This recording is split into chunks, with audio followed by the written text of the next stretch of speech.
నమస్తే TV 49 news కి స్వాగతం. డాక్టర్ బిఆర్ అంబేద్కర్ కోనసీమ జిల్లా ఆత్రేయపురం మండలం నార్కెడిమిల్లి గ్రామం పూర్తిగా పసుపుమయమైంది.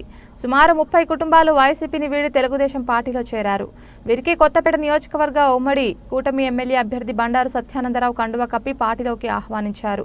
ఈ కార్యక్రమానికి జనసేన పార్టీ ఇన్ఛార్జ్ బండారు శ్రీనివాస్ పాల్గొన్నారు. ఈ సందర్భంగా సత్యానందరావు మాట్లాడుతూ ఉమ్మడి ప్రభుత్వం పైన నాపైన నమ్మకంతో పార్టీలో చేరిన ప్రతి ఒక్కరికి తగిన గుర్తింపు ఇస్తామని హామీ ఇచ్చారు. ఈ కార్యక్రమంలో ఆత్రేయపురం మండల మరియు నార్కెడిమిల్లి గ్రామ తెలుగుదేశం, జనసేన, బీజేపీ నాయకులు, కార్యకర్తలు, యువత పెద్ద ఎత్తున మహిళలు పాల్గొన్నారు.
తిరుమలలాగే వాతావరణం చూస్తూ ఉంటే మీ అభిమానానికి ఏమిచ్చినా కూడా రుణం తీర్చుకోవడం అనేది మీకు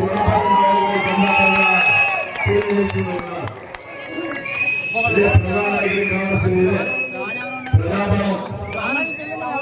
ప్రజాబలం, దైవబలం తోడైతే ఏదైనా సాధించగలం. మీ ప్రజాబలంతో పాటు దైవబలం కూడా ఈనాడు ఇంత పెద్ద ఎత్తున